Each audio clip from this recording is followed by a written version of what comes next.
Insya.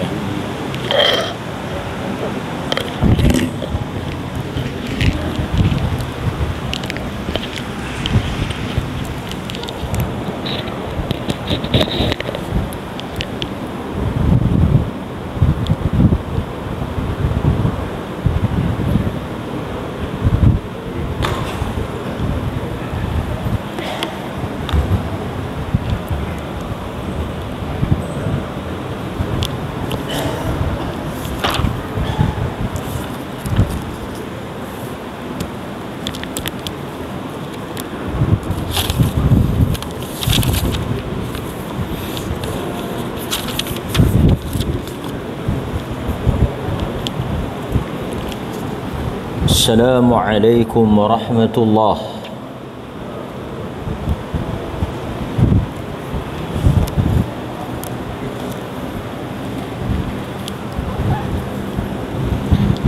Alhamdulillahi rabbil alamin. Wa bihi nasta'in ala umurid dunya wad-din. والصلاة والسلام على أشرف الأنبياء والمرسلين وعلى آله وصحبه أجمعين. أشهد أن لا إله إلا الله وحده لا شريك له وأشهد أن محمدا عبده ورسوله. أما بعد.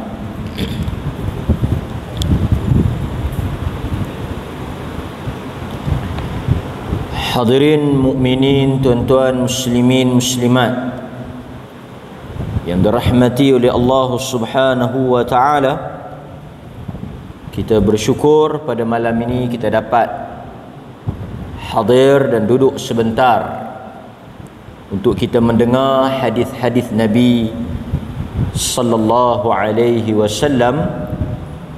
Mudah-mudahan tuan-tuan, apa yang kita dengar dan kita perolehi pada malam ini memberikan manfaat dalam kehidupan kita sebagai seorang yang beriman. An Ibn Mas'ud radhiyallahu anhu qala qala Rasulullah sallallahu alaihi wasallam Inna awwala ma dakhala an-naqsu ala bani Israel annahu kana ar-rajulu yalqa ar-rajula fayaqul ya hadha ittaqillah wada' ma tasna'u fa innahu la yahillu lak. ثم يلقاه من الغد وهو على حاله فلا يمنعه ذلك أن يكون أكيله وشريبه وقعيده فلما فعلوا ذلك ضرب الله قلوب بعضهم ببعض ثم قال لعن الذين كفروا من بني إسرائيل على لسان داود وعيسى بن مريم ذلك بما عصوا وكانوا يعتدون كانوا لا يتناهوا عن منكر فعلوه لبئس ما كانوا يفعلون. ثم قال كلا والله لتأمرن بالمعروف ولتنهون عن المنكر ولتأخذن على يد الظالم ولتترنه على الحق أطرا ولتقصرنه على الحق قصرا أو ليضربن الله بقلوب بعضكم على بعض ثم ليلعنكم كما لعنهم. Rawahu Abu Dawud wa Tirmidzi wa qal hadithu hasan.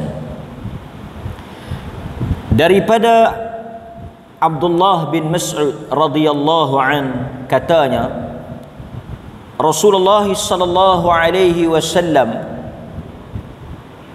bersabda dalam satu hadis yang kita semua mungkin pernah mendengarnya. Hadis berhubung dengan apa yang berlaku kepada Bani Israel, satu perbuatan yang sangat buruk yang Nabi mengingatkan umat ini supaya tidak mengulangi dan tidak melakukan dengan apa yang dilakukan oleh Bani Israel ini. Terutama kita dalam masyarakat Muslim, kita tidak akan lari daripada masalah dan keadaan yang seperti ini. Kata Abdullah bin Mas'ud radhiyallahu an, Rasulullah sallallahu alaihi wasallam bersabda, sesungguhnya antara perkara yang awal masuk kerosakan yang pertama berlaku kepada Bani Israel ialah sesungguhnya ada seorang lelaki, ar-rajulu, yang dia bertemu dengan seorang lelaki yang lain melakukan kemaksiatan. Satu orang lelaki ini dia jumpa seorang lelaki yang melakukan kemungkaran. Lalu dia berkata kepada lelaki tersebut, "Hadza ittaqillah." Dia kata, takutlah engkau kepada Allah. "Wada' ma tasna'." Dan tinggalkanlah perbuatan yang kau lakukan. "Fa innahu la yahillu lak." Sesungguhnya perbuatan ini tidak dibenarkan untuk engkau melakukannya. Dia jumpa satu orang lelaki, dia tengok lelaki itu buat benda yang tak betul, mungkar. Dia larang lelaki itu daripada buat benda tersebut. Ittaqillah wada'. Takutlah engkau kepada Allah dan tinggalkan benda ini. Kemudian dia suruh orang tersebut insaf. Dia bagi tahu kenapa tak boleh buat benda tersebut. Malangnya tuan-tuan, thumma yalqahu minal ghad. Kemudian dia bertemu dengan lelaki tersebut keesokannya. Wa huwa ala halihi, dalam keadaan lelaki tersebut masih melakukan perbuatan mungkar tadi, masih melakukan kejahatan itu dalam keadaan sebelum tu. Macam yang dia tegur tu, lelaki ni tak berubah, meneruskan juga kejahatan tersebut. Apa yang berlaku? Fala yamna'uhu, dia tidak lagi melarang lelaki tersebut. Mana'a yamna'u, dia tak halanglah, dia tidak mencegah lelaki tersebut daripada buat benda yang haram tadi. Sebaliknya, dari ayyakuna akilahu wa syaribahu wa qa'idahu, sebaliknya dia menjadi teman makan, teman minum dan teman duduk kepada orang yang melakukan kemungkaran tadi. Dia tegur, lepas tu kawan tu tak berubah, esoknya dia jumpa masih lagi dengan perangai buruk tersebut. Apa yang berlaku? Dia dah tak larang lah, dia dah tak halang dan dia tidak lagi cegah perbuatan tersebut seperti yang dia buat sebelum ni. Dia dah tinggalkan. Lebih malang dan lebih buruknya tuan-tuan, dia pergi join sekali. Akilahu wa syaribahu wa qa'idahu. Dia pergi teman kawan tu makan, dia pergi teman kawan tu minum, dan dia duduk bersama-sama dengan kawan tu dalam majlis tersebut. Dia jadi teman duduk pada orang yang melakukan kejahatan tadi. Kata Nabi sallallahu alaihi wasallam, apabila mereka melakukan perbuatan tersebut, Allah Azza wa Jalla akan menutup hati-hati mereka. Kemudian Nabi sallallahu alaihi wasallam membaca firman Allah daripada surah Al-Maidah daripada ayat ke-78 sampai ayat 81. Lu'inal ladzina kafaru min bani Israil, dilaknat orang-orang yang kafir daripada Bani Israel, ala lisani Daud wa Isa bin Maryam, di atas lidah Nabi Allah Daud dan Nabi Allah Isa bin Maryam. Dzalika bima asaw wa kanu ya'tadun, di atas apa yang telah mereka derhaka dan mereka melampaui batas. Kanu adalah orang-orang Bani Israel ini yang dilaknat ini. Di antara sifat mereka, kanu adalah mereka ini la yatanahawna 'an munkar, mereka tidak mencegah orang yang melakukan kemungkaran, fa'aluh, sebaliknya mereka melakukannya. Labi'sa ma kanu yaf'alun, sangat buruk apa yang mereka lakukan itu.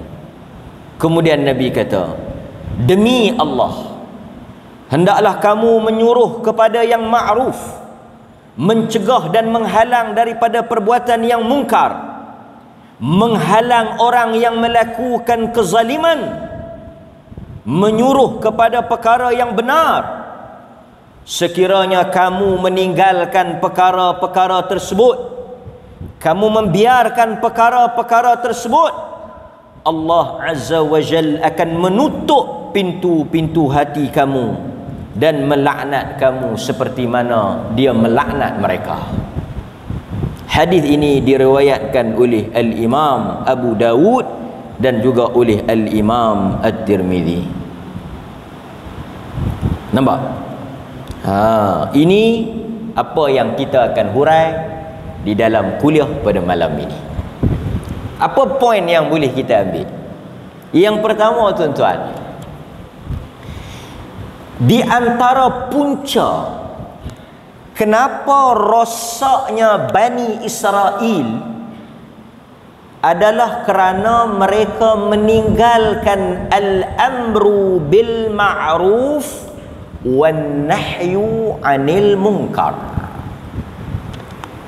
Dinyatakan dalam hadis ini sebab kenapa Allah melaknat dan Allah menurunkan bala kepada Bani Israel, kerana di dalam masyarakat itu mereka sudah tidak melakukan apa?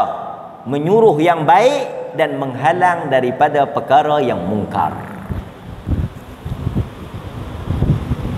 Bahkan mereka duduk bersekongkol dan terlibat dengan kemungkaran itu. Sebab itu, tuan-tuan, Nabi mengingatkan kita supaya bersikap sensitif dengan kemungkaran. Dalam hadis yang masyhur yang semua orang kita dengar, Nabi kata apa? Man ra'a minkum munkara, sesiapa daripada kalangan kamu, man huruf syarat, kan? Sesiapa di kalangan kamu ra'a, dia melihat, nampak. Kita juga boleh terjemah, kalau dia tak nampak pun dia mengetahui kemungkaran, mungkar, dia nampak, dia tahu. Falyughayyirhu, maka hendaklah dia wajib untuk mengubah dan mencegahnya. Jadi ini bukan persoalan berapa banyak ilmu yang kita ada, persoalan apa kemampuan yang kita ada, soalnya kita nampak dan kita tahu. Kita wajib untuk ubah. Apa makna wajib?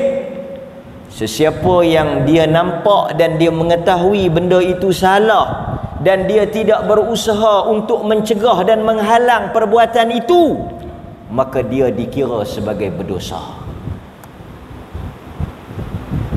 Hadirin mukminin, antara ulama yang mengulas hadis ini Al-Imam An-Nawawi rahimahullah, yang meninggal pada tahun 676. Kata dia, orang yang ada ilmu, orang yang mengetahui nampak kemungkaran dan kesalahan, dia wajib untuk tegur benda tu. Sebagai contoh, kita mungkin tahu kata kawan tu pembohong, yang mana orang lain tak tahu kata dia pembohong. Kita nampak mereka berurusan, kita nampak mereka berurusan, maka kita yang tahu, yang mengenali si fulan tadi ni, wajib memberitahu kepada dia tentang hakikat sebenar orang yang dia berurusan itu. Itu juga termasuk di dalam mencegah mungkar. Itu antara yang disebut oleh para ulama. Kita tahu kalau dia berurusan dengan kawan tu, mungkin dia tertipu. Kita tahu maklumat itu, kita wajib pergi bagi tahu ke dia. Itu satu. Yang kedua, antara juga yang disebut oleh para ulama, An-Nawawi rahimahullah juga dan yang lain-lain sebut, maka kata barangkali kita mungkin ada pengetahuan sikit tentang satu urusan. Apa benda lah, tuan-tuan ada ilmu tentang benda tu. Tuan-tuan pergi kedai Cina, pergi kedai mana-mana lah, berbaik kereta ke apa ke kan, urusan apa lah. Kawan yang seorang lagi tu dia tak tahu. Kawan tu kata, ni kita kena tukar enjin ni, kena tukar enjin rosak. Kita yang ada pengetahuan sikit ni, kita tengok-tengok, kita kata tak payah tukar enjin ni, mungkin perbaik sikit-sikit ya. Kita duk nampak dah kata kawan tu nak terkena, kita duk tahu dah kata kawan tu nak terkena, kawan ni pasal sekali terkena. Sebagai seorang Muslim yang ada pengetahuan dan ada ilmu, dan kita tahu apa yang akan berlaku buruk pada kawan tersebut, kita wajib pergi habaq kat dia. Kalau kita tidak buat benda itu, kita dianggap membiarkan kemungkaran berlaku. Setiap daripada kita ada kelebihan masing-masing, ada ilmu masing-masing, ada pengetahuan masing-masing, yang mana kalau dia tengok seseorang itu boleh terjatuh dalam penipuan, boleh terjatuh dalam masalah, dan dia tahu benda tu tak sepatutnya macam tu, dia kena pergi habaq. Dia dah biar pergi ya, bukan ada kena-mengena dengan aku, tak boleh. Sebab itu Quran kata, kuntum khaira ummah ukhrijat linnas ta'muruna bil ma'ruf wa tanhauna 'anil munkar. Kamu dikeluarkan oleh Allah sebagai umat yang terbaik ini bertujuan untuk melakukan yang tadi ni. Sebab itu tuan-tuan, bila tuan-tuan tahu, tuan-tuan ada ilmu berkaitan benda tu, tuan-tuan pergi habaq dia. Saya ingat pada pengetahuan saya ni, saya nak habaq sikit lah. Kadang-kadang benda tak ada kaitan dengan kita, benda nak kena ke orang ni, kita biar pergi kat dia kan. Tak boleh, pasal kita tahu. Kita pergi habaq kat dia. Kita, saya ni ada tanggungjawab sikit lah, nak dengar tak apalah, tak mau dengar pun tak apa. Barangkali kadang-kadang kita bagi tahu dia tak mau dengar, itu urusan dia lah. Tapi kita kena bagi tahu. Kita bagi tahu kata benda ni tak betul. Yang dia habaq tadi ni taklah sampai terani pun. Kan? Saya ingat dia saja nak perkena, nak ambil duit lebih kot. Saya ingat pergi tanya kedai lain dululah. Kita pun suggest kat dia kedai yang kita rasa okey, yang boleh dipercayai. Kita menyelamatkan dia daripada satu keburukan dan kita menghalang daripada satu kemungkaran berlaku, kita dianggap orang yang beriman. Ni masalah orang beriman ni. Masalah apa? Masalah orang beriman, dia tak boleh duduk diam. Benda tak betul dia kena habaq tak betul. Benda yang salah dia kena cakap salah. Walaupun kadang-kadang benda tu tak menguntungkan dia pun. Ini masalah orang beriman. Sebab tu kadang-kadang kita tengok pasal apa dia ni duk cakap banyak sangat. Pasal apa dia ni duk tegur banyak sangat. Pasal apa ada saja benda tak kena. Benda tak kena, kena kata benda tak kena. Sebab itu kadang-kadang tuan-tuan tengok sebahagian ustaz, sebahagian pihak dia cakap, dia tegur benda tu. Kan? Kalau nak play safe tuan-tuan, kalau kita nak selamat, kita tak mau nak berkelahi, kita tak payah cakap. Banyak benda. Bila kita tahu kata benda tu salah, benda tu tak betul, kita kena cakap. Kena cakap. Dan bila kita cakap benda yang betul, menghalang benda yang tak betul, responnya orang tak suka. Macam isu-isu yang ada sekarang banyak. Dulu saya bagi satu dua contoh lah. Kan? Kita tengok ada orang main jual cedok-cedok. Kan? Cedok-cedok. Laku main cedok-cedok. Tapi benda tu tak boleh. Kan? Tuan-tuan tahu kan kita dah tegur dah benda cedok-cedok. Kita bagi tahu kata tak ada cedok-cedok. Orang yang meniaga cedok-cedok ni marah ha? Pasal cedok-cedok ni dia satu urusan jual beli yang mengandungi gharar. Ada unsur judi, ada unsur penipuan, ada unsur ketidakpastian. Agama tak bagi. Bila kita tegur, orang marah. Orang yang meniaga kata ni kacau lah. Tak betul saja mereka ni. Dah tak betul. Maka sebab itu tuan-tuan hadirin mukminin, orang-orang yang beriman dia memegang tanggungjawab yang besar dalam hal ini.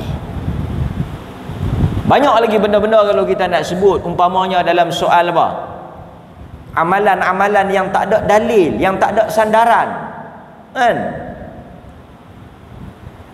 Orang jual produk-produk yang guna nama agama. Produk cerdik, produk bagi jadi baik, ayak nu minum bagi jadi baik, ayak nu minum bagi jadi cerdik. Lama dah kita sebut, ramai orang marah. Orang jual tasbih kayu tu, orang jual lebay cap tu, kita kata yang ni agama tak suruh.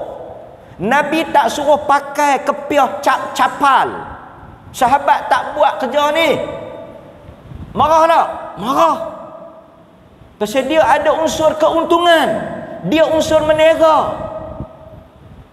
Sebahagian penceramah main meniaga dalam masjid. Kita pun kalau nak meniaga, kita meniaga.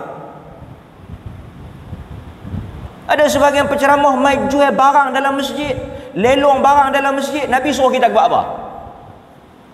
Penceramah yang jual barang dalam masjid, Nabi suruh kita kata apa? Nabi kata idza ra'aitumur rajul yabi'u aw yubta'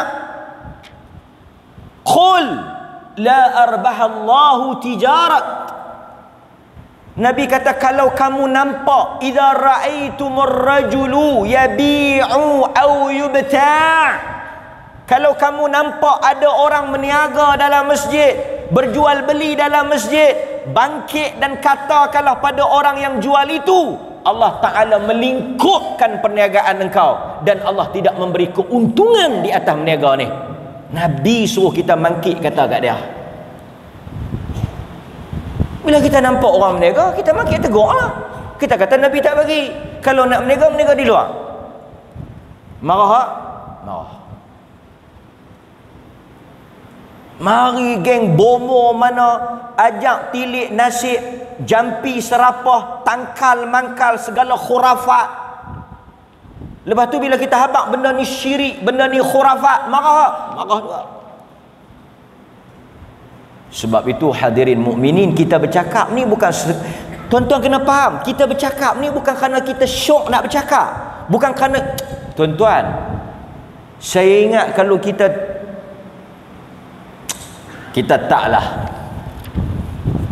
taklah pandai sangat.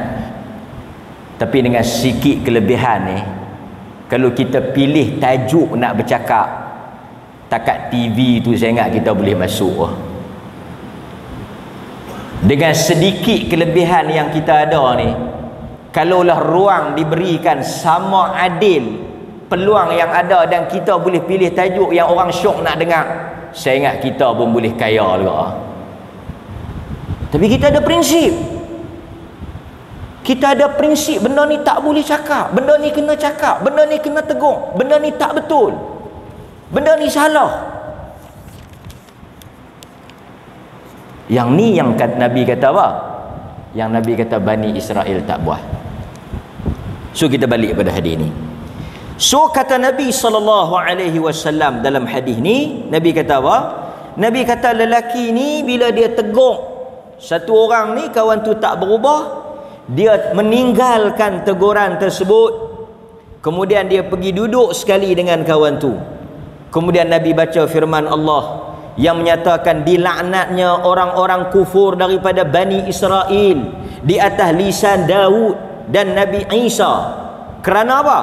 Tuan-tuan tengok Quran kata yang pertama, zalika bima asaw wa kanu ya'tadun. Kerana yang pertama maksiat yang mereka buat.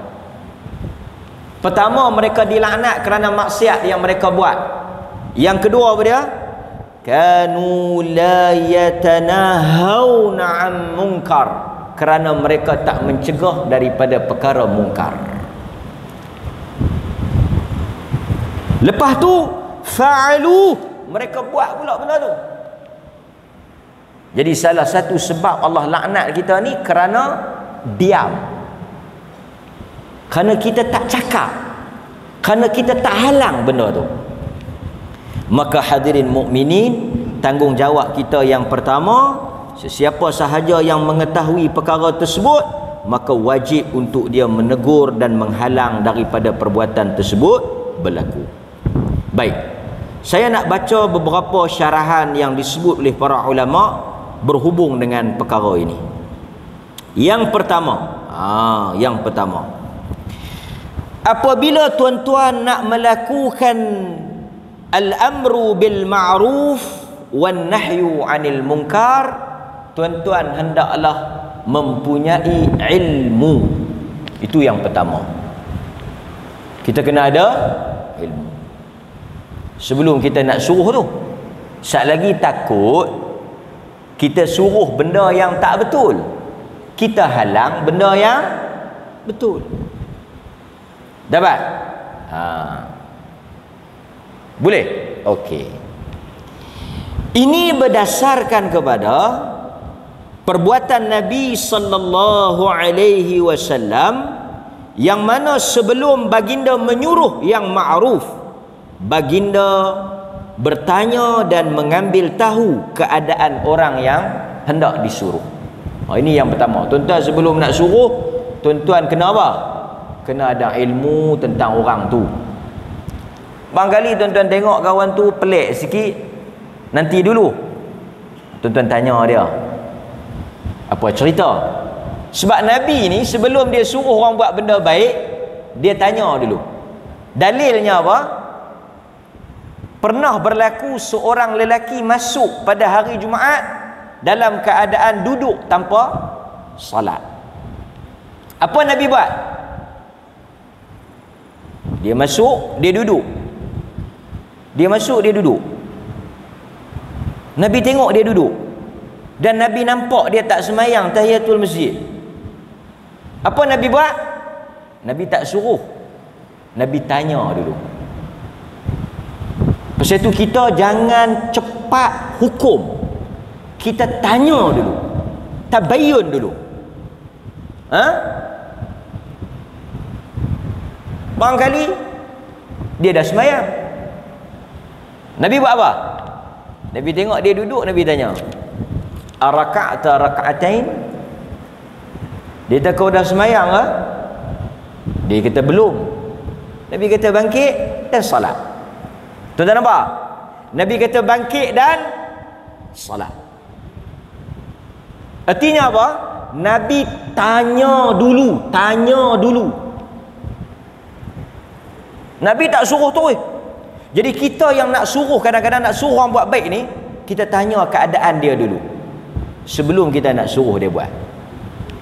Sebagai contoh yang kedua, Nabi SAW nampak satu orang sahabat semayang lepas subuh pada waktu yang dilarang.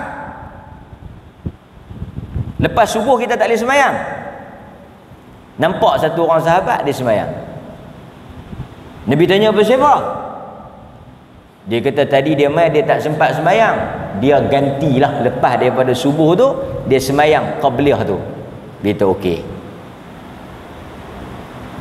Kita nampak satu orang semayang lepas subuh, kita jangan duk serbu tak tahu hala Kita tanya dulu hang semayang apa ni?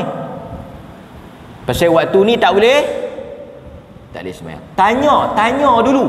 Jangan sembuk lagi.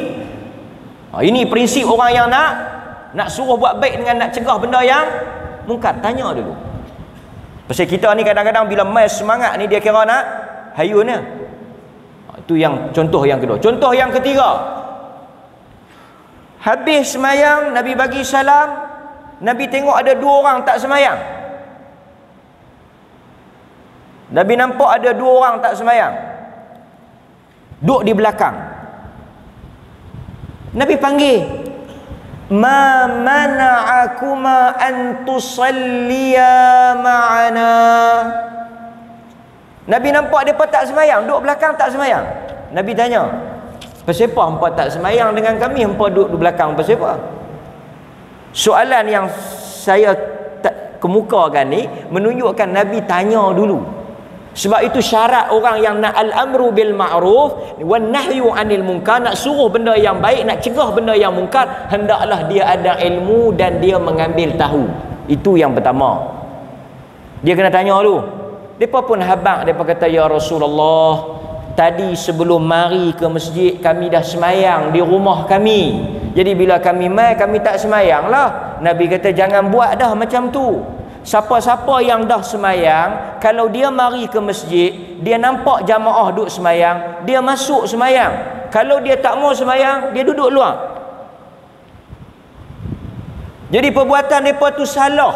Perbuatan mereka tak join jamaah tu salah. Walaupun mereka dah semayang, mereka boleh lagi. Nabi kata yang kali kedua ni dia jadi sunat.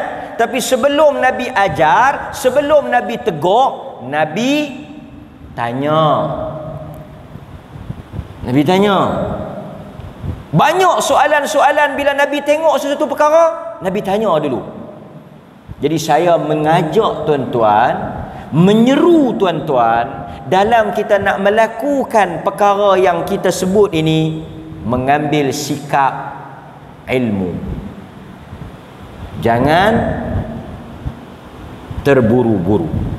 Itu yang pertama. Baik. Kadang-kadang tuan-tuan, kita kena ra'i juga. Masyarakat ni dia tak tahu kadang-kadang benda pelik ni. Saya bagi contoh. Apa? Kita pergi satu tempat, kalau kadang-kadang orang tak tahu, benda tu boleh menimbulkan fitnah. Jadi pelik, kita macam kita tak payah buat lah, kita elakkan lah. Pasal saat lagi dia akan jadi kalut. Bagi contoh, baru ni masa di Thailand, kami pergi di satu masjid. Nak semayang. Sebelum nak semayang,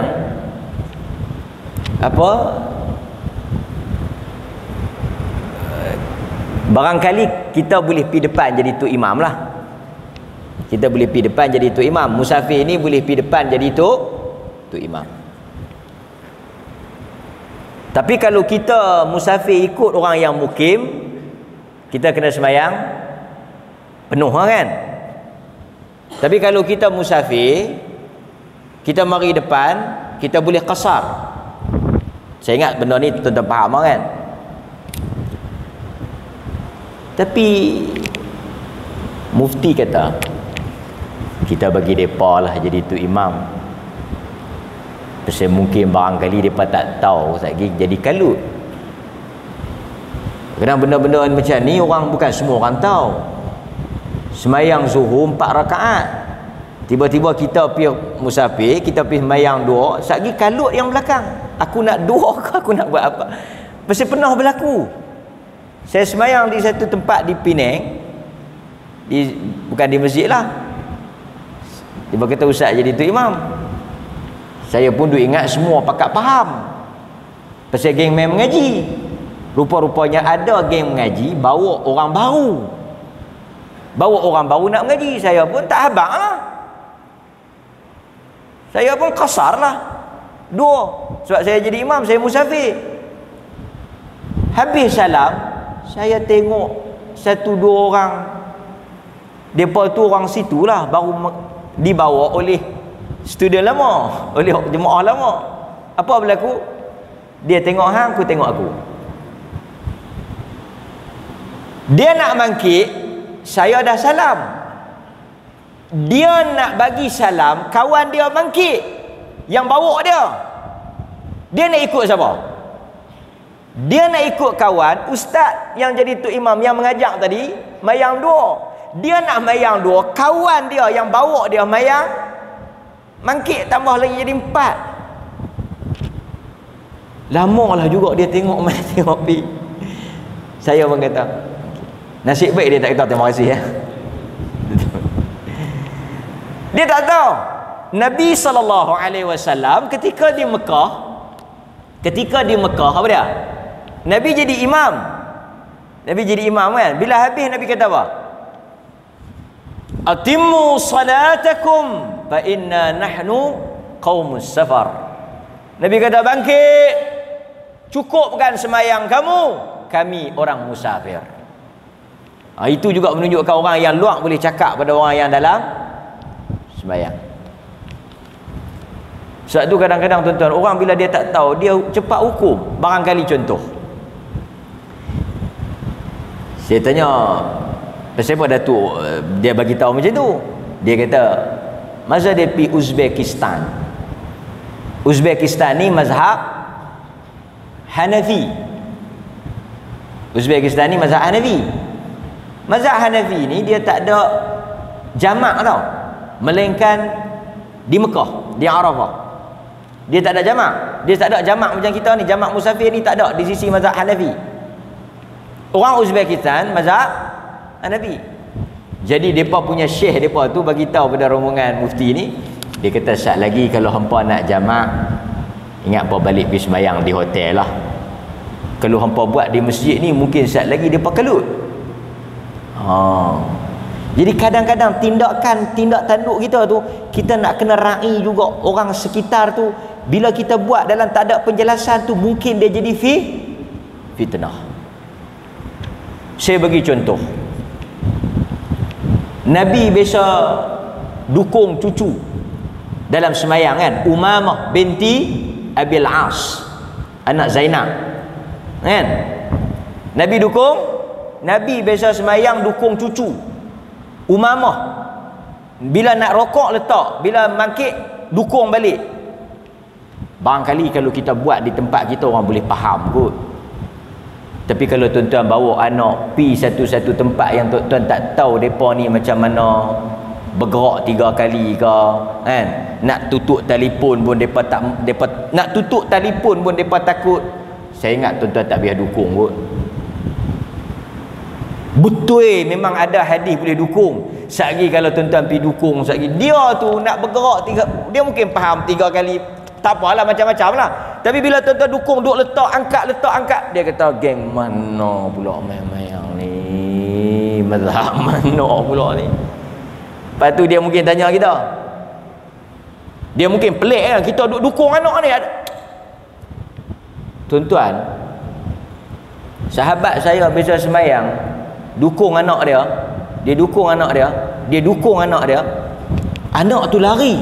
anak tu lari pergi depan, dia berjalan pergi tangkap anak tu.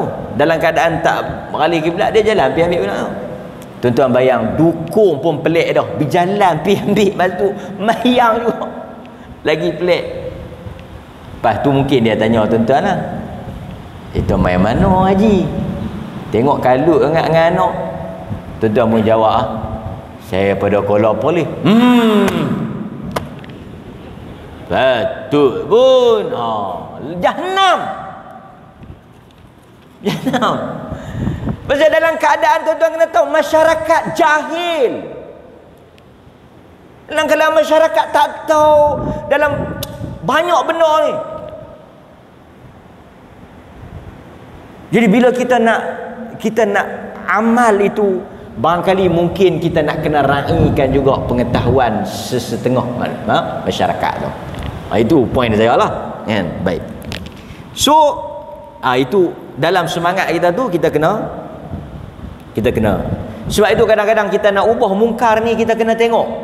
Pertama tuan-tuan, kita tak boleh ubah mungkar dengan benda mungkar yang lebih besar.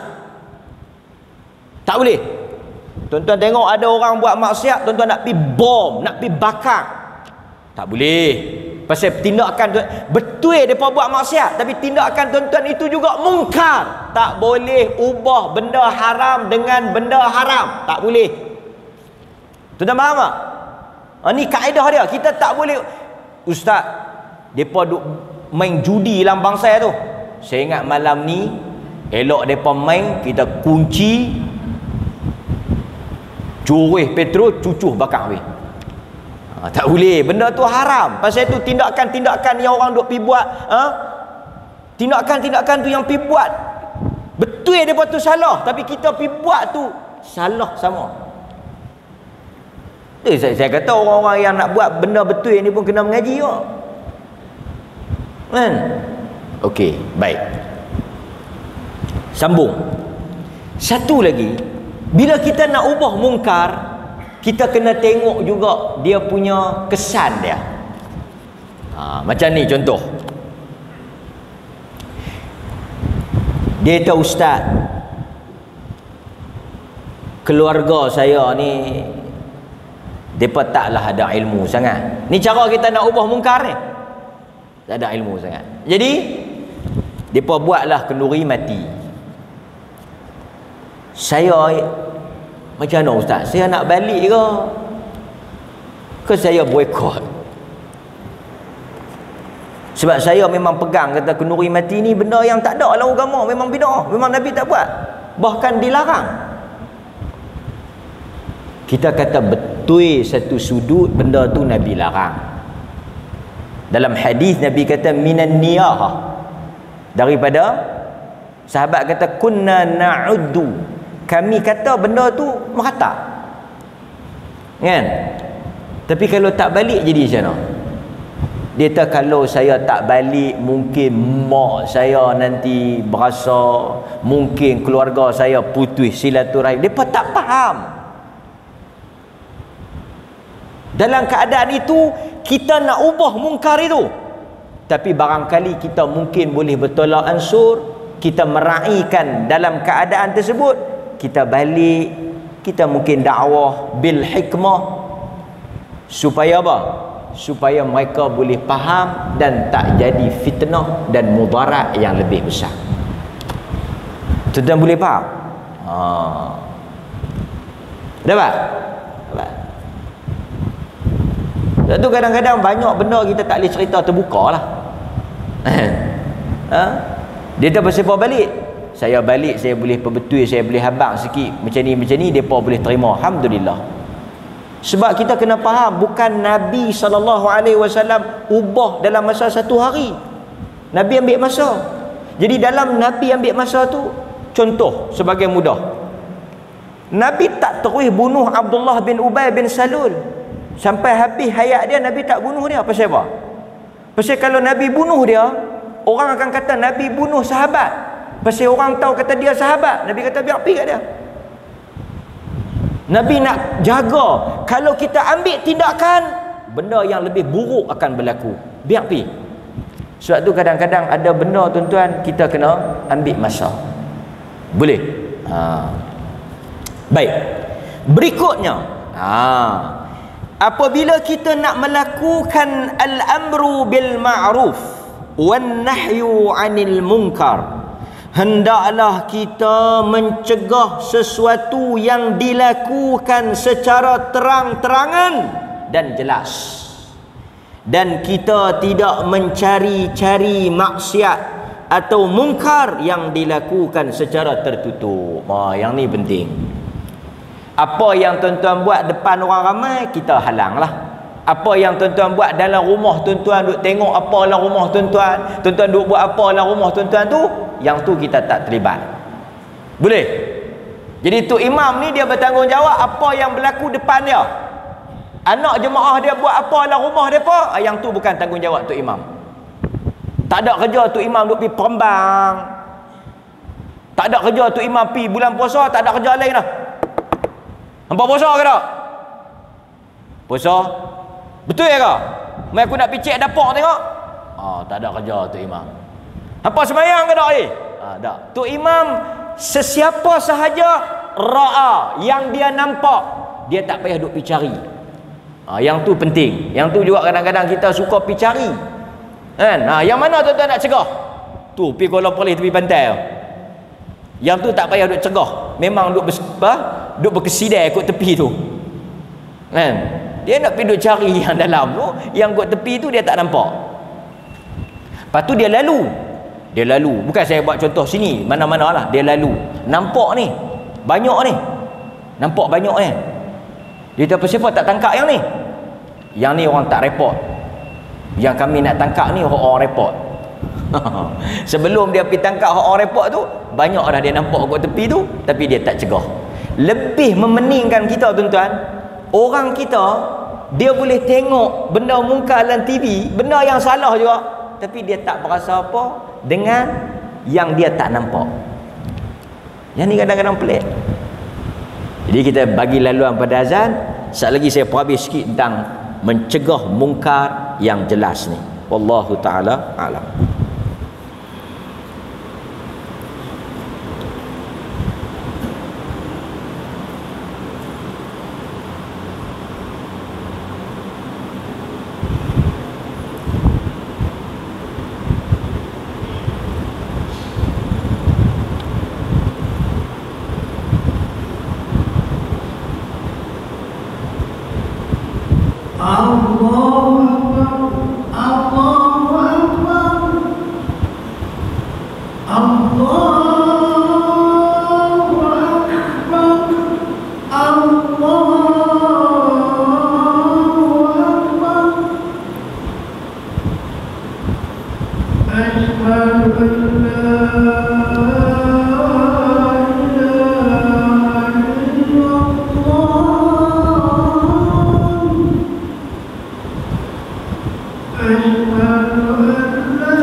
Baik.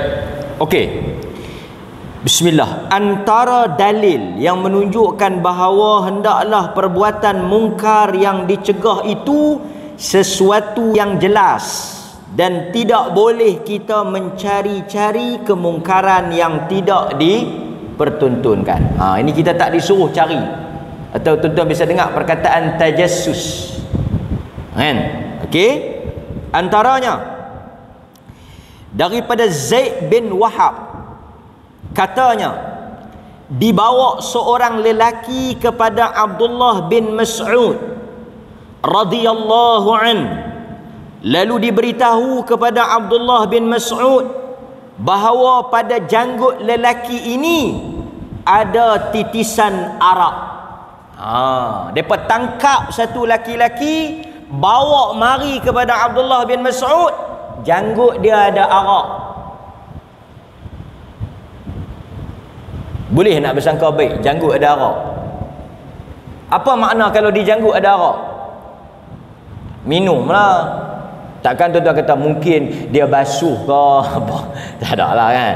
Ini memang dia minum. Apa kata Abdullah bin Mas'ud? Kita dilarang, ni kata Abdullah bin Mas'ud ni, kita dilarang untuk mencari dan mengintip kesalahan dan kemaksiatan. Kita dilarang. Kalau dia minum dalam rumah, sat lagi dia viral kalut, kita nak jawab pula. Dengar pergi elok-elok ni, kita kata arak tu haram. Haram, haram. Tak ada siapa kata halal. Tapi kalau dia pi beli, dia pi minum dalam apa? Bilik dalam rumah dia, kita tak tahu, kita tak bertanggungjawab. Tuan-tuan faham tak? Dia pi kedai nasi kandang bulan puasa. Tokek nasi kandang tu tanya, abang pukul 10 dah buka sekali ke? Bini mengandung anak kecil 3 orang, 4 bungkus. Ni abang ambil 5, beda mereka nak tambah. Teh ais nak ambil teh ais? Teh ais bungkus. Siap-siap. Ais sekali ke ais asing? Sekali. Sat lagi tak manis lah, nak tunggu ke 7. Dah aku tak minum, aku buka di masjid. Ni beda mereka. Budak-budak minum teh ais, minum anak aku. Kita pun jual lah. Pasal apa? Pasal dia kata bini mengandung anak-anak. Mereka ni orang mengandung tak wajib buka puasa. Tak wajib buka puasa, tak wajib puasa. Anak-anak pun tak wajib puasa. Dia beli, kita hukum atas apa dia cakap lah. Takkan kita nak, tak imam, tolong pergi Zat nombor 25 belakang masjid ni, pergi duduk Zat rumah dia pasal dia beli nasi kandang ni, tolong tengok Zat betul ke bini dah. Apa ni? Dia beli buat balik lah. Dia pun balik, dia pergi makan, dia makan sama anak-anak dia di dalam rumah dia, tutup. Kita nak kena pergi duduk selongkak lah. Abdullah bin Mas'ud kata tak boleh. Dia tak puasa itu mungkar, dia tak puasa itu salah, dia tak puasa itu haram, berdosa. Tapi dia buat benda tu secara tertutup, kita tak wajib untuk pergi duduk selongkang. Tapi kalaulah kita yang bahagian masjid atau pejabat agama ni, orang habaq kata di situ depa memang duk makan, depa memang duk buat walk in, memang depa tutup pintu belakang, pi maklumat semua ada ni, kami tangkap gambar nampak semua ni dapat maklum. Yang tu kita pi ya, yang tu kita pi lah, pasal yang tu maklumat jelas. Tapi yang di rumah-rumah ni depa minum arak apa semua ni kan, depa buat dalam rumah tangga depa, itu bukan urusan kita. Nampak tak? Okey, baik.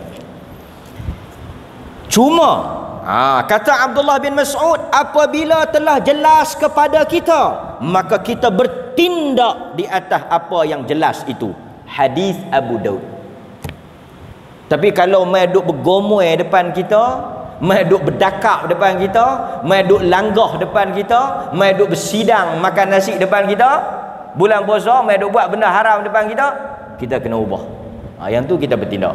Tapi masalah orang ni, benda yang nampak, benda yang jelas, dia tak kalut. Benda yang tak nampak tu yang dia bersabuk sangat tu. Pasal apa? Pasal apa saya tak tahu. Ini pun satu benda tak tuan-tuan. Okey. Mungkin gajah di gajah dia nampak, kumat saya tak tahulah. Okey. Lupalah. So ada satu cerita lagi. Mami-mami semua dengar ni cerita ni, jangan duk berkalut sabuk mak cerita orang. Kan, kadut anak kawan tu, kalut anak kawan ni, kalut cucu kawan tu, kalut cucu kawan ni, yang anak dia sakar dia tak nampak. Kita tak mau. Mami, mamu nak abang, jangan lupa panggil lu ni. Jangan buat. Kita tak disuruh jaga dalam kain orang. Kita disuruh jaga tepi kain orang. Tuan-tuan faham tak? Kita disuruh jaga yang tepi kain orang tu. Tepi kain tu makna kita nampak lah. Kita disuruh jaga yang tepi kain yang kita nampak tu, kita kena tegur. Kan? Yang dalam kain dia tu, yang kita tak nampak tu, kita jangan kalut. Itu penting. Satu hari Umar Al-Khattab dengan Abdurrahman bin Auf. Ni berlaku pada Sayyidina Umar dengan Sayyidina Abdurrahman bin Auf. Yang mana Umar telah panjat rumah seorang lelaki. Dia telah panjat, dia telah khabat nak pergi tengok laki-laki tu buat apa. Umar dia dengan Abdurrahman bin Auf khabat naik kan. Lalu lelaki yang dalam rumah tu dia kata apa? Dia kata kepada Umar, dia kata, kalau aku buat benda haram. Laki-laki yang Umar khabat rumah dia tu kata, kalaulah aku buat benda yang Tuhan haramkan, hang juga buat benda yang sama. Betul tak tuan? Dia kata, jika aku melakukan perbuatan yang dilarang oleh Allah, sesungguhnya engkau telah melakukan kesalahan lebih daripada aku. Bukan takat. Dia kata, kalau aku buat dosa, kawan tu syarah Umar. Tuan-tuan jangan main-main. Sayyidina Umar ni khabat rumah kawan tu. Kawan ni yang duduk dalam rumah ni, dia ceramah balik Umar, tersengak Umar. Dia kata, okey, tak apalah kalau aku buat benda haram dalam rumah aku, satu ya kesalahan. Tapi hang Sayyidina Umar yang khabat ni, 3 kesalahan. Yang pertama dia kata apa? Yang pertama, Allah larang engkau mengintip. Engkau mengintip. Allah larang mengintip. Engkau mengintip, engkau langgar. Nombor 1. Ada lagi 2. Nombor 1 dulu, sabar. Nombor 1 engkau langgar dah. Nombor 2 apa dia? Allah kata, masuklah rumah orang daripada pintu depan. Hang khabat ku atas. Kesalahan nombor 2. Kesalahan yang kedua, Allah kata dalam Quran, masuk ke pintu depan, hang khabat ke atas. Bercanggah dengan Quran. Kesalahan yang kedua. Kesalahan yang ketiga, apa dia? Allah memerintahkan sebelum kau masuk, hendaklah engkau meminta izin dan memberi salam kepada tuan rumah, tetapi engkau tidak memberi salam dan meminta izin. Itulah kesalahan yang ketiga. Betul kalau aku buat salah, aku berdosa dalam rumah aku 1, tapi Umar buat 3. Apa dia? Nombor 1 Umar cari kesalahan dia, nombor 2 Umar masuk ke atas, yang ketiga Umar tak bagi salam. Umar dengar 3 kesalahan tu, Umar terus tinggal dia. Umar mengaku. Nampak tak? Yang ni baru manusia yang beriman. Sebab itu bila kita nak cegah mungkar pun, dia ada dawabit dia, disiplin dia. Sebab itu kita tak boleh kadang-kadang kita nak cegah mungkar ni betul. Sebagai contoh apa dia? Kita tak boleh malukan orang. Sebab itu Al-Imam Syafi'i Muhammad bin Idris yang meninggal pada tahun 204 Hijrah, dia kata apa? Kata Al-Imam Syafi'i, dia kata, siapa-siapa yang tegur secara bersendirian, secara tertutup, dia orang yang benar-benar nak tegur kita. Imam Syafi'i kata, siapa-siapa yang main tegur secara personal, peribadi, dia memang betul-betul nak tegur. Tapi siapa yang tegur depan-depan, dia bukan nak tegur, dia nak pemalu kita. Itu pun penting tak? Pasal itu kalau tuan-tuan nak tegur, kau nak nasihat. Apa dia maksud nasihat? Iradatul khair lil mansuh. Nasihat ni, kita nak kebaikan. Jadi bila kita nak kebaikan, buat cara yang baik. Kita nampak mungkin adalah dia buat salah dalam semayang tadi. Kita jangan tegur depan orang ramai, ambil mikrofon ni. Saya nak habang kata tadi ni kawan ni tak tahu main mana ni, main mana ni? Hang daripada mana? Teruk tak? Dia ni semayang tapi saya ni baca derah sampai terganggu ni. Ni tengok muka dia ni tengok elok ni. Apa buat kelaku lagu ni? Kalau nak lagu ni jangan duk main masjid dah. Tu dia. Tak boleh lah pemalu dia macam tu, tegur dia macam tu. Kadang-kadang ada ni saya nak habang tadi. Sebahagian jemaah wanita, tuan-tuan kena faham. Sebahagian nombor satu, dia tak ada dua perkara orang perempuan ni kena betul sikit. Nombor satu, orang perempuan ni nak cegah mungkar dia betul lah. Ada setengah main masjid bagus dah tapi tak ada ilmu ni masalah. Soal wanita haid masuk masjid ni khilaf. Soal orang perempuan masuk masjid ni khilaf. Sebahagian fuqaha memang kata orang perempuan yang haid tak boleh masuk masjid. Sebahagian lagi kata perempuan yang haid boleh masuk masjid dengan syarat dia tak boleh mencemarkan masjid. Berdasarkan dalil, Nabi kata kepada Aisyah, if'ali ma fa'alal hajj. Aisyah haid, dia tak suci. Nabi kata apa yang orang haji buat engkau buat kecuali tawaf. Apa orang haji buat? Orang haji masuk dalam masjid. Aisyah bolehlah masuk dalam masjid, cuma jangan kotorkan masjid.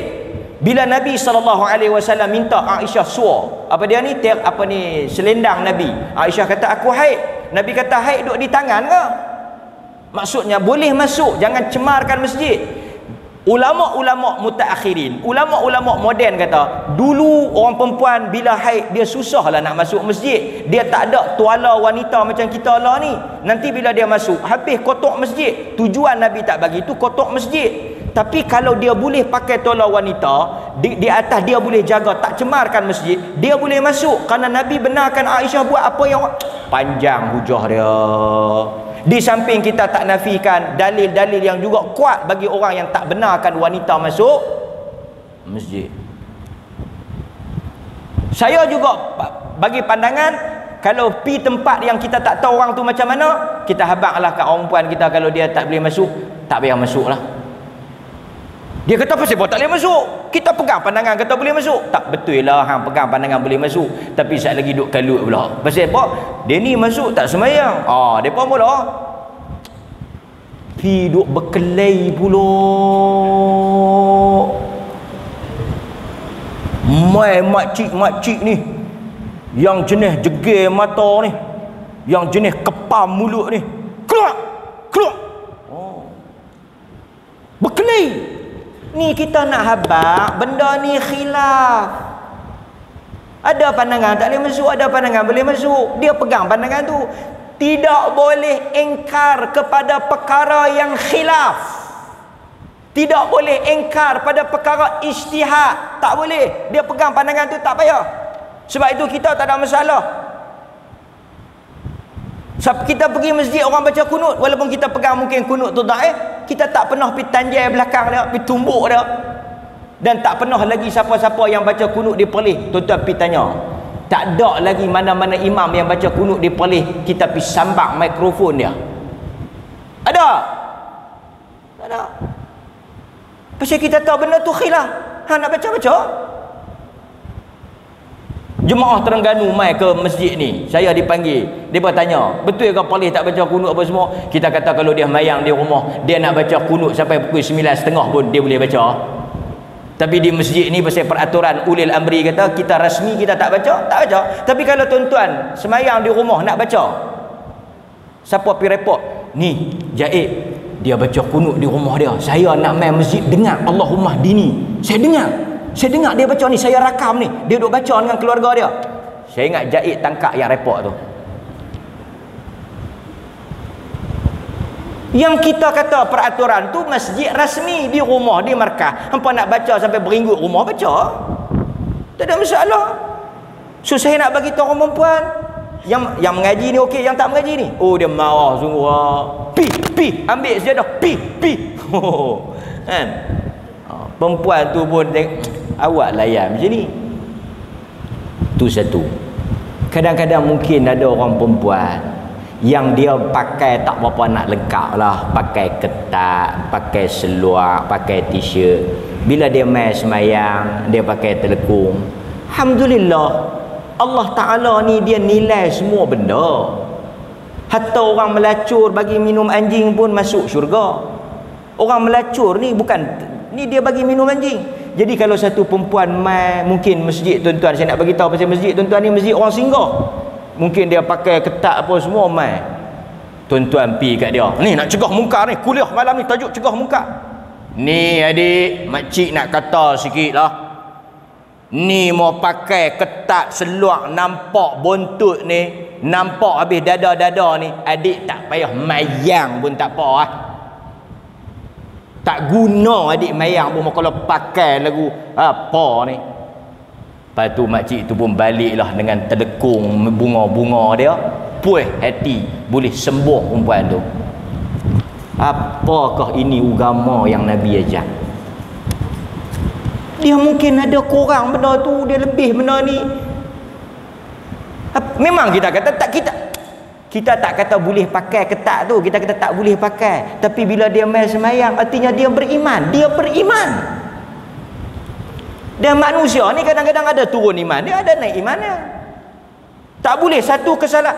Contoh, kita tahu kata kawan ni jenis main nombor ekor, dia mai semayang, kita nak kata apa kat dia?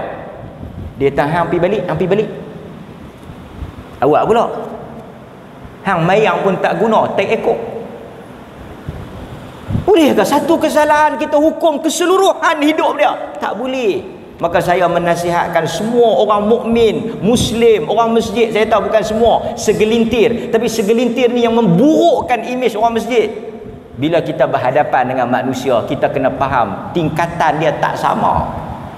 Manusia ni pelbagai bentuk. Nampak? Kadang-kadang kawan tu duduk semayang, tengok kiri kanan. Mungkin dia tengok kiri kanan semayang. Kita duduk hafal hadis kata tak boleh tengok kiri kanan. Kita pun pipi. Ni hang mayang kawak apa ni? Tengok kiri, tengok kanan. Hang tahu kata setan tu. Tanya dia, ni pasal apa yang semayang tadi saya nampak duk tengok kiri kanan, ada cari barang apa ke, anak hilang ke apa? Dok, dia kata saya baru nak semayang, saya tak tahu rokok dulu ke sujud tu, saya tengok tu. Tengok depa rokok dulu tu yang saya nak rokok. Dia tak tahu. Jangan main-main tuan-tuan. So jangan duk sembung tak tahu lah. Kadang-kadang ada orang semayang dia tengok kata tu pasal apa? Dia nak tengok macam mana nak buat. Pasal baru nak belajar semayang. Jadi kita ra'i lah, jangan duk ni. Kita duk kira boh aku nak kepak lah ni, hang tunggu sekejap aku bagi salam sekejap hang jaga. Setengah orang kadang-kadang benda-benda yang kecil ya, tak ada janggut nak jadi isu sangat. Kita memang suruh simpan janggut, tapi kalau tak ada janggut, hang tak payah duk main masjid dah. Janggut pun tak simpan. Janggut tu soal sunnah. Panjanglah perbahasan dia, tapi dia tak simpan janggut, mungkin kurang dari sudut tu, tapi banyak kelebihan dia yang lain. Itu bukan senang kita nak cegah, kan? Baik tuan. Hadirin mukminin, akhirnya last kesimpulan yang kita boleh buat, setiap orang mengubah kemungkaran itu berdasarkan pada kadar kemampuan yang dia boleh. Nampak? Berdasarkan kepada hadis. Saya nak baca pada tuan-tuan ni, sebab saya dan tuan-tuan mungkin kita berbeza dari sudut kadar kemampuan. Tengok dalam hadis Nabi SAW sebut, Nabi kata apa? Nabi kata seseorang yang akan tiba pada satu zaman berlakunya kemungkaran dan manusia tidak lagi beramal dengan agama, maka Nabi SAW sebut, Nabi kata, faman jahadahum biyadihi fahuwa mu'min. Sesiapa yang mencegah orang-orang yang melakukan kemungkaran dengan tangan mereka, dia orang beriman. Wa man jahadahum bilisanih fahuwa mu'min. Sesiapa yang mencegah dan menghalang mereka daripada kemungkaran dengan lidah dia juga orang beriman. Nabi kata siapa yang dengan tangan dia beriman, siapa yang dengan lidah dia beriman. Wa man jahadahum biqalbi fahuwa mu'min. Siapa-siapa yang mencegah dengan hati, dia juga beriman. habis sekali dengan hati. Jadi tuan-tuan, kadang-kadang kita tengok dia tak cegah tu, bukan dia tak cegah, tapi dengan hati. Kita pegang rokok haram, dia pegang makruh, tak apalah. Dia ajak kita pergi makan ikan bakar, dia isap rokok depan kita. Orang lalu, awak tak tegur? Duk tegur tak sanggup lah hati ni. Cakap lah, dia nak bayar. Faham ke tak? Orang tanya pasal apa? Ustaz tegur dalam hati. Cakap lah sepatah, bagi tahu lah hadis apa. Dia nak bayar. Kalau saya bayar, saya kata lagi daripada dia nak bayar. Tak, saya nak abang, bukan senang. Kadang-kadang kita kena faham situasi, keadaan. Pasal apa kita tak tegur? Dalam keadaan itu, tadi yang tu bukan masalah bayar tak bayar tu. Saya kata, kalau orang bayar kita tak boleh tegur, makan suap. Tak, saya nak abangnya itu contoh gurauan. Nak abangnya kadang-kadang ada orang dia tegur berdasarkan apa? Keadaan, kemampuan. Baik. Kemudian kata Imam Nawawi, jika maksiat itu dilihat ramai, fardu kifayah. Katakanlah kita 10 orang lalu nampak ada orang duk buat maksiat. 10 orang tu wajib dah tegur? Tak. Sebahagian je wajib. Tengoklah dalam 10 tu siapa yang kemas sikit. Dia kata, aku tengok hang ni, hang mengaji silat lah. Hang bukan tok guru silat. Hang pergi tegur aku duduk belakang. Dia pun pergi tegur. Dia kata, ni apa berhenti? Macam pagi tadi saya pergi bawa anak main motor elektrik tu, yang bayar duit tu, di Gua Sami. Tapi saya tak pakai macam ni lah. Saya pakai biasa lah, track shoot dengan t-shirt. Saya tak apa nak larat, wala suruh orang perempuan turun teman. Kita duduk lah kereta. Tapi duduk lah kereta sini punya duduk mendidih ni, ada siapa tak tahu, saya bukan laki bini lah, budak muda duduk lawan cari kutu. Sebab saya tahu kalau laki bini, ustaz tahu kalau laki bini, tak laki bini tak cari kutu lagu tu lah. Laki bini kalau dia abang ni, kepala aku gatal tak ada kutu, cari nari. Oh, kutu abang kau apa? Yang tu laki bini. Saya tahulah, saya pun ada bini. Tapi kalau sampai duduk ramah rambut, duduk rambut, kita kata ni muda lagi. Kita pun turun kereta. Pasal kita nampak dah tak ada orang, kita turun, kita pun turun, tak ada kata apa. Mungkin dia nampak janggut mana kot mai pelik sangat, lalu tepi pi dua-dua. Kalau dia tak lalu, mungkin saya nak tak sarang panjang lah pasal perian. Mungkin saya nak kata adik pergi balik lah. Kalau nak cari kutu pun pergi cari dalam Gua Sami tu tak apa. Tapi kalau pergi cari depan pakcik ni, pakcik tak boleh lah kan. Tapi tak ada nak kata apa, saya nak pi dah, nak buat ikut anak saya tu, dia dah mangkit pi dah. Saya kata lega dia pi. Kalau tuan-tuan kata toh depa pi balik pokok tu lagi sakan kutu depa cari, yang tu bukan kerja saya dah. Depa lari pi balik gua tu, depa pi duk buat apa kutu tang tu, yang tu kera punya tanggungjawab. Pasal kutu kera saya dah lepas. Tuan-tuan faham tak? Itu tanggungjawab kita. So pasal tak ada orang kita yang, pasal tu Imam Nawawi kata kalau tengok tu ramai orang jamaah, maka fardu kifayah pada sebahagian pi tegur. Tapi kalau kita saja yang nampak, kita saja, An-Nawawi rahimahullah kata dia tak fardu kifayah, dia fardu ain.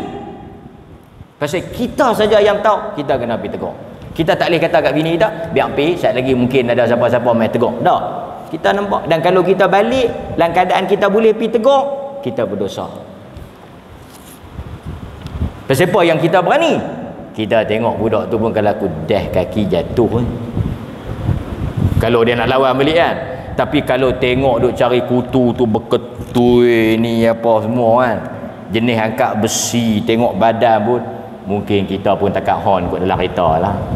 Nak habaq apa tu? Nak habaq apa? Nak habaqnya ubah mungkar ala istita'ah, di atas kadar kemampuan. Jadi saya rasa cukup dulu setakat itu apa yang boleh saya kongsi berdasarkan hadis ni. Dan yang paling kita bimbang sekali tuan-tuan, apa kata Nabi SAW, yang Nabi bimbang berlaku kepada kita ialah apabila sesuatu kemungkaran itu berlaku dan tidak ada orang yang mencegahnya. Allah Azza wa Jal dalam hadis riwayat Abu Daud ni, tuan-tuan kena ambil hadis ni sebagai amaran keras daripada Nabi, amaran yang sangat keras. Nabi kata, ma min qaumin ya'malu fihim bil ma'asi thumma yaqdiruna ala an yughayyiru. Mana-mana kaum yang dilakukan di dalamnya maksiat, kemudian mereka itu mampu untuk mengubah kemungkaran itu, thumma la yughayyiru, kemudian mereka tidak mengubahnya, illa yushiku an ya'ummahumullahu minhul bi'iqab, melainkan Allah Ta'ala akan menurunkan balaknya keseluruhan masyarakat itu. Hadis Abu Daud. Mana-mana kaum yang boleh ubah dia tak ubah, Nabi kata apa? Yaqdirun, dia boleh ubah dia tak ubah, Allah Ta'ala akan turunkan balak pada keseluruhan kaum itu. Itu tajuk yang kita sebut pada malam ini. Mudah-mudahan tuan-tuan, di samping kita mengislah diri kita, kita juga melakukan islah pada masyarakat kita mengikut kadar kemampuan kita. Sallallahu ala nabiyina Muhammad wa ala alihi wa sahbihi wasallam, walhamdulillahi rabbil alamin. Assalamualaikum warahmatullahi wabarakatuh.